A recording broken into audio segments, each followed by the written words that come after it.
بھوک بہت بری بلا ہے۔ ساجدہ عزت غیرت سب کو نگل جاتی ہے۔ ہم غریبوں کو پیٹ کی بھوک لے ڈوبتی ہے تو امیر کو جسم کی۔ نکرانی نے نئی نکرانی ساجدہ سے کہا، آج صاحب کا موڈ ہے، یہ ان کا خاص کمرہ ہے، بس انہیں خوش کر دو تو تمہارے سارے دکھ ختم ہو جائیں گے۔ ساجدہ نے دھندلائی آنکھوں سے بند دروازے کو دیکھا۔ اس کی نظروں کے سامنے بھوک سے بلکتی بچیاں آئی۔ اب اسے جلدی طے کرنا تھا کہ بچیوں کے پیٹ کی بھوک اہم ہے یا نہیں۔ کھلے دروازے سے ساجدہ کے شوہر نے سوکھے برش اس کی طرف بڑھائے جو اس نے تام لیے تھے۔ ساجدہ دروازہ کھول کر سائڈ پر ہو گئی تھی۔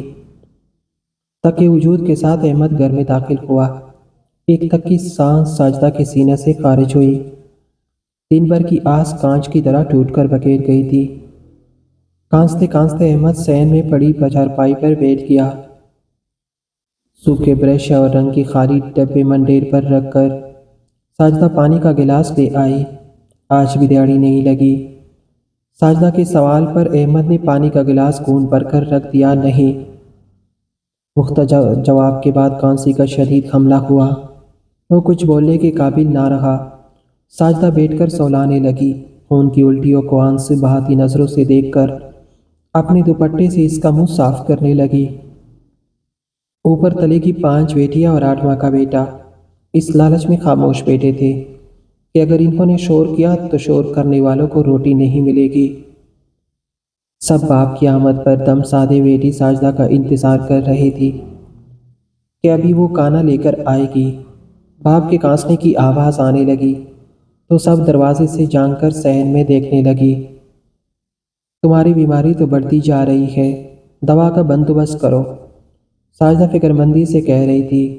مر جانے دو مجھے لعنت ایسی زندگی پر جو اپنے معصوم بچوں کا پیٹ نہ پال سکوں۔ احمد بہت نڈال ہو گیا تھا۔ اماں ان میں سے ایک نے ہمت کر کے ساجدہ کو آواز لگائی۔ ساجدہ کی دل چاہا کہ اس کے کان سن ہو جائے، آنکھیں آندھی ہو جائے۔ وہ معصوم کلیوں کے مرجھائے چہرے نہیں دیکھ سکتی تھی۔ اماں تم نے صبح سے کہا ہوا ہے جو شور کرے گا اسے روٹی نہیں دوں گی۔ ہم سب نے تمہیں تنگ نہیں کیا، ابا روٹی لایا ہے تو ہمیں دے دو، سب سے بڑی بیٹی نے اتنے دلسوز انداز میں کہا کہ ساجدہ دوپٹہ منہ پر ڈالے سسکیاں بھرنے لگی۔ احمد کی آنکھ سے بھی پانی بہنے لگا۔ بچیاں سہم کر دروازے سے ہٹ گئی۔ اگلی صبح احمد پھر ہمت کر کے اٹھ کھڑا ہوا۔ اس کی حالت دیکھ کر ساجدہ نے منع بھی کیا، مگر وہ گھر کی چھت کو گھورتی بچیوں کی سسکیاں نہیں سن سکتا تھا۔ پڑوسوں سے تھوڑا سا آٹا مانگ کر اس نے 3 روٹی بنائی تھی۔ رات بھوک سے بچیاں جس طرح نیند میں رو رہی تھی، یہ دیکھ کر اس کا کلیجہ منہ کو آ گیا تھا۔ چائے کے ساتھ ایک روٹی اس نے احمد کے آگے رکھی، مگر وہ بچوں کو کھلا دیا کہہ کر مزدوری پر چلا گیا۔ بچیاں بھی اٹھ کر دروازے سے لگی کھڑی تھی۔ ساجدہ نے مسکرا کر انہیں اپنے پاس آنے کا اشارہ کیا۔ سب مرغی کے چوزوں کی طرح آ کر اس سے لپیٹ گئی۔ بچوں کو پیار کرتی وہ انہیں سرا رہی تھی۔ اللہ نے اسے بہت صبر اولاد دی تھی۔ چائے کے ساتھ سوکھی روٹی کھاتے کو کہ 3 روٹی میں 5 بچوں کا پیٹ نہیں بھرا تھا، مگر ان کو سکون مل گیا تھا۔ بچیاں تیار ہو کر سرکاری اسکول کو سدھارے تو گھر کے کام سے جلدی جلدی فارغ ہو کر چھوٹے بیٹے کو اٹھائے۔ وہ ساتھ والی زینب کے گھر آ گئی۔ وہ بھی کام پر جانے کو تیار بیٹھی تھی۔ زینب بنگلے میں ماسی تھی۔ ساجدہ نے اسے کہہ رکھا تھا کہ وہ اپنی مالکن سے اس کے لیے بات کرے۔ احمد بھلے غریب تھا، مگر اس نے بھی ساجدہ کو گھر سے باہر کام کرنے کی اجازت نہیں دی تھی۔ ساجدہ نے احمد کو اپنے کام کرنے کی خواہش سے لا علم رکھا تھا۔ احمد کے لوٹ آنے سے پہلے وہ لوٹ آتی اور مہینہ ملنے پر اسے آرام سے سمجھا دیتی کہ بھوک سے بڑی کوئی بلا نہیں ہے۔ زینب اسے لے کر عالیشان بنگلے میں داخل ہو گئی تھی۔ بڑے دروازے سے داخل ہوتی ہی قیمتی چیزوں کا رعب و دبدبے سے خود میں سمیٹنے پر مجبور کر گیا۔ مختلف راستوں سے زینب اسے ڈائننگ ہال میں لے آئی، جہاں طرح دار حسین بنی سنہری نازک اندام کی مالکن ناشتہ کرتی اپنے اسمارٹ فون کو بھی یوز کرتی جا رہی تھی۔ بیگم جی یہ ساجدہ ہے، آپ نے ڈسٹنگ کے لیے ملازمہ کا کہا تھا۔ زینب نے اس نازک پری کو طلب کیا، بالوں کی لٹ کو چہرے سے پیچھے کر دی۔ مالکن نے ساجدہ کو سر سے پاؤں تک دیکھا۔ ساجدہ گود میں ہمکتے بیٹے کو سنبھلتے گلا ترک کر رہی تھی۔ ایسا عالیشان بنگلہ اتنے ٹاٹ باٹ اس نے صرف فلموں ڈراموں میں دیکھے تھے۔ تم نے کام سمجھا دیا تھا؟ وہ زینب سے استفسار کر رہی تھی۔ جی سمجھا دیا ہے، اسے دیوار پر لگی فوٹو فریموں کی صفائی کرنی ہے۔ زینب نے جلدی سے جواب اس کے گوش گزار کیا اور تنخواہ بوئیں اچھا کر زینب سے ہی سوال جواب کر رہی تھی۔ جی 2000 اسے منظور ہے جی۔ زینب جلدی سے بولی ٹھیک ہے، لیکن یہ کیا بچے کے ساتھ کیسے کام کرے گی؟ مالکن کی نظریں بچے پر دی۔ جیمی سے گھر چھوڑاؤں گی۔ ساجدہ نے اس کی نظروں کی ناگواری بانپ لی تھی۔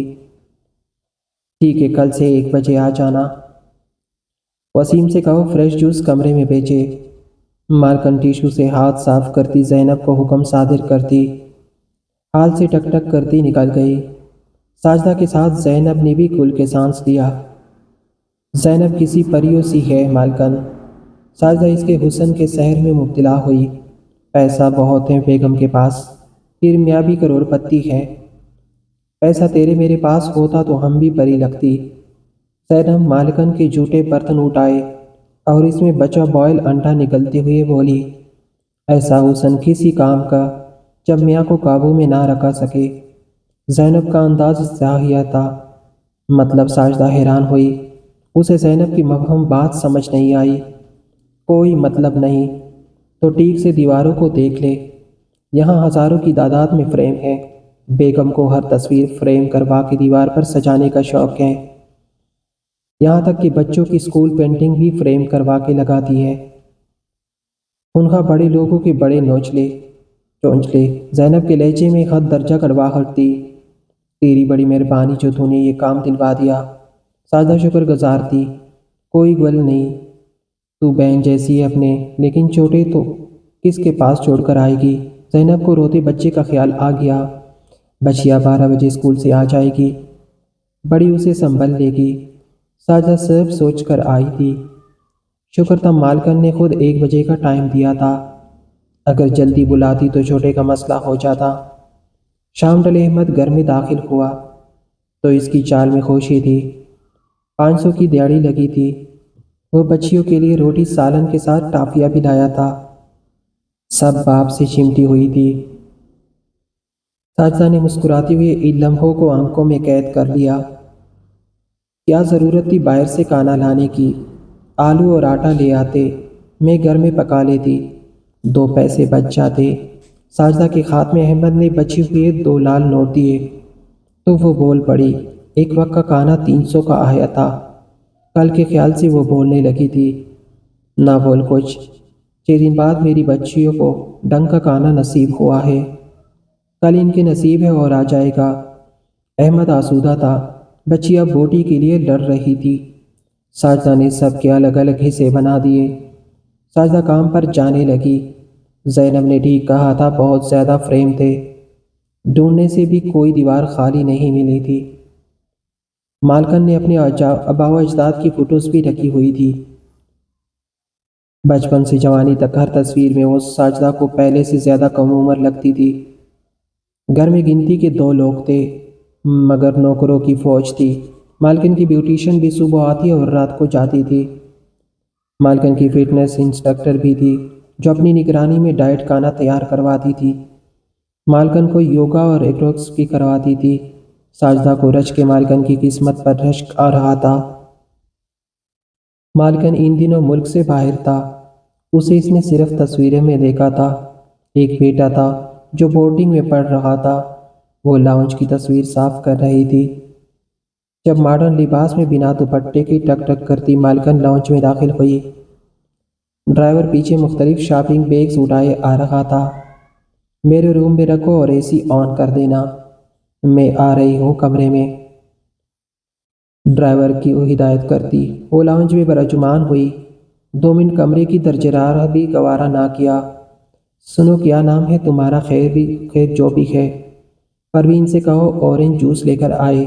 ساجدہ کو مخاطب کے حکم صادر کیا۔ ساجدہ اپنا نام اپنے لبوں تک لائی، سر ہلا کر کچن میں چلی گئی۔ پروین کو پیغام دے کر واپس اپنے کام پر آئی تو مالکن فون پر لگی ہوئی تھی۔ بس یار بہت ڈپریشن ہو رہی تھی، شاپنگ پر 2 روز نہ جاؤں تو نیند نہیں آتی۔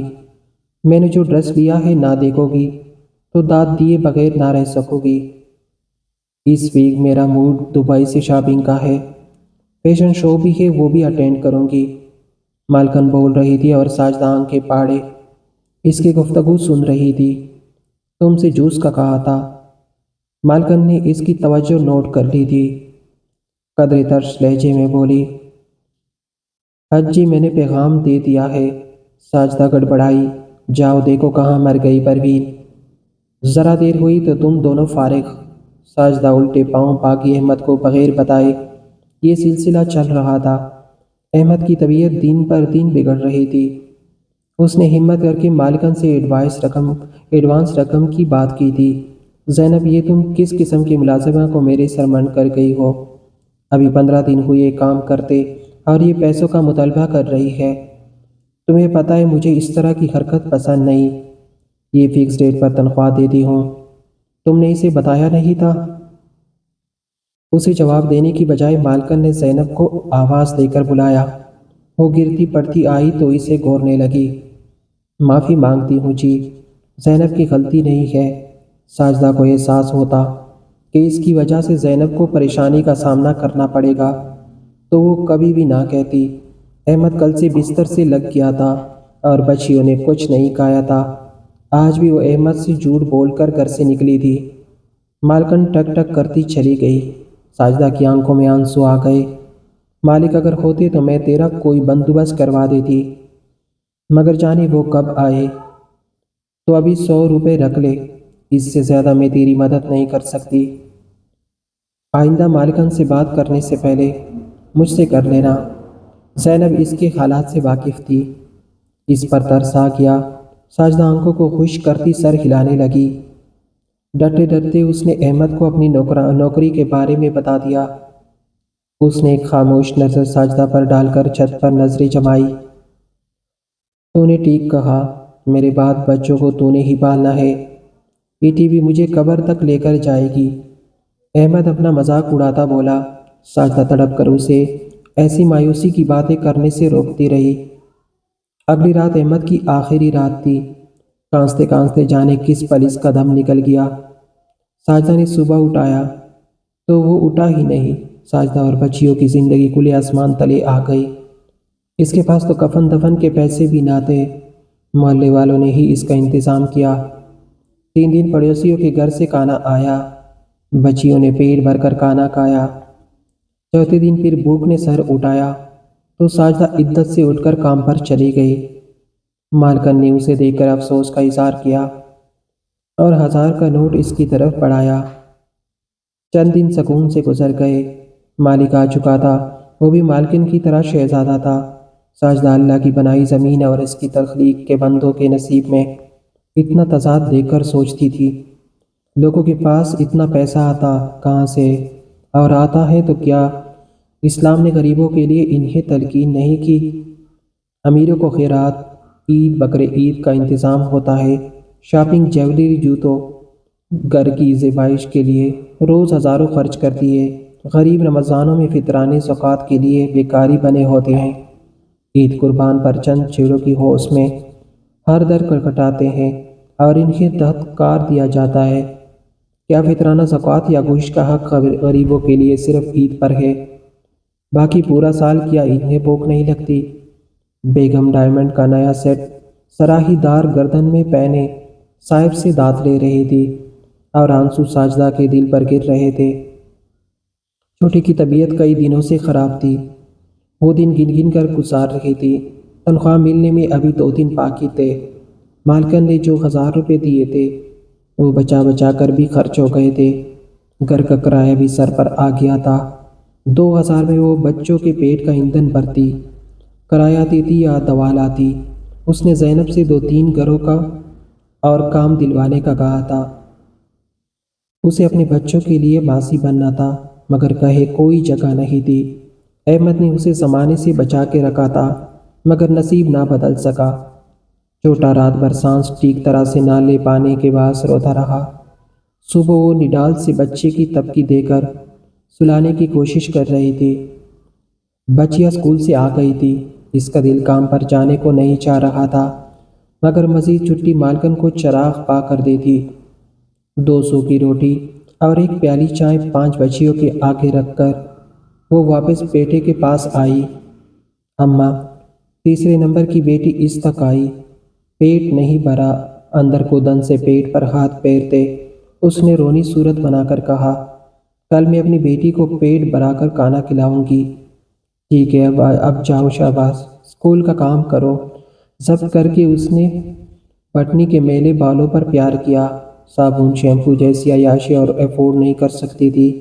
زینب کو ڈھونڈتی وہ اوپر آئی تو زینب ایک کمرے سے نکلتی نظر آئی۔ اسے اچانک سامنے دیکھ کر زینب کا رنگ ایک پل کو بدلا۔ اگلے پل وہ نارمل ہو گئی۔ خیریت تو یہاں؟ تجھے اس طرف کس نے آنے کو کہا؟ زینب گڑبڑا گئی۔ تجھے ڈھونڈتی آئی ہوں۔ کئی ایک بار تجھے اس کمرے میں آتے دیکھا تھا۔ ساجدہ کو اس کے ڈرنے کی وجہ سمجھ نہیں آئی۔ اچھا دیکھ لیا ہے تو کس کو بتانا مت۔ زینب نے ہونٹوں پر زبان پھیرتے اسے تنبیہ کی۔ تیرے پاس کچھ پیسے ہوں گے؟ مجھے چھوٹے کی دوا لینی ہے۔ ساجدہ کسی قصے میں الجھانا نہیں چاہتی تھی۔ اس کے سر پر اپنے 100 مسائل تھے۔ پیسے تو نہیں ہے میرے پاس۔ زینب کے جواب پر ساجدہ کا چہرہ بجھ گیا۔ میرا بچہ مر جائے گا زینب، وہ بھی احمد کے پاس چلا جائے گا۔ یا اللہ، میں کہاں جاؤں؟ نڈال ہو کر ساجدہ گل سے ٹیک لگا کر روحانسی ہو کر رو پڑی۔ زینب اس کے قریب آ کر اس کا کندھا سولانے لگی۔ دفعتاً بند دروازے کو دیکھتے اسے ایک خیال کو نودا۔ پہلے میں بھی تیری طرح ترستی رہتی تھی، لیکن جب سے ضمیر کی طرف سے آنکھ بند کی ہے تب سے میرے حال کچھ بہتر ہے۔ صاحب میرا بہت خیال رکھتے ہیں۔ جب جتنے روپے کہتی ہوں دے دیتے ہیں۔ ساجدہ چھپ کر زینب کی کہانی سن رہی تھی۔ اس نے زینت کے منہ سے کئی بار صاحب کی تعریف سنی تھی۔ اچھا پھر مجھے بھی مدد دلوا دے۔ ساجدہ کی آس بندی، لیکن اس کے لیے تجھے صاحب کو خوش کرنا ہوگا۔ زینب نے اٹک اٹک کر کہا۔ خوش مطلب؟ ساجدہ نہ سمجھی۔ زینب کو دیکھنے لگی جو نظریں چرا رہی تھی، اور جب اس کے انداز سے مدعا سمجھ آیا تو ساری جان سے کانپ گئی۔ زینب کو بھوک بہت بری بلا ہے۔ ساجدہ ضمیر، عزت، غیرت سب کو نگل جاتی ہے۔ ہم غریبوں کو پیٹ کی بھوک لے ڈوبتی ہے تو امیر کو جسم کی۔ زینب کا لہجہ بہت دیکھی تھی۔ ساجدہ صاف تھی۔ آج صاحب کا موڈ ہے۔ یہ ان کا خاص کمرہ ہے جس کا بیگم کو بھی علم نہیں۔ آج مجھے اجازت نہیں ہے۔ صاحب ناراض ہوئے تھے۔ باتوں باتوں میں تیرا بھی پوچھا۔ اگر تو چاہے تو زینب بات ادھوری چھوڑ کر سارا مفہوم سمجھا کر چلی گئی اور ساجدہ کو جیسے پل صراط پر تنہا چھوڑ گئی۔ ساجدہ نے دھندلائی آنکھوں سے بند دروازے کو دیکھا۔ اس کی نظروں کے سامنے بھوک سے بھڑکتی بچیا آئی۔ اب اسے جلدی طے کرنا تھا کہ بچیوں کے پیٹ کی بھوک عام ہے یا نہیں، اور کچھ دیر بعد اس کے قدم خود بخود اس بند دروازے کی جانب بڑھ رہے تھے۔ محترم قائرین، یہ صرف ایک کہانی ہے، لیکن آج آپ بہت کریں کہ کسی غریب اور بے بس کسی کا سہارا بنیں گے۔ جہاں تک ہو سکے اس کی مدد کریں گے۔ بھوک بہت ظالم بلا ہے۔ یہ انسان کو مجرم بننے، یہاں تک کہ برائی پر مجبور کر دیتی ہے۔ امید ہے آپ سمجھ گئے ہوں گے۔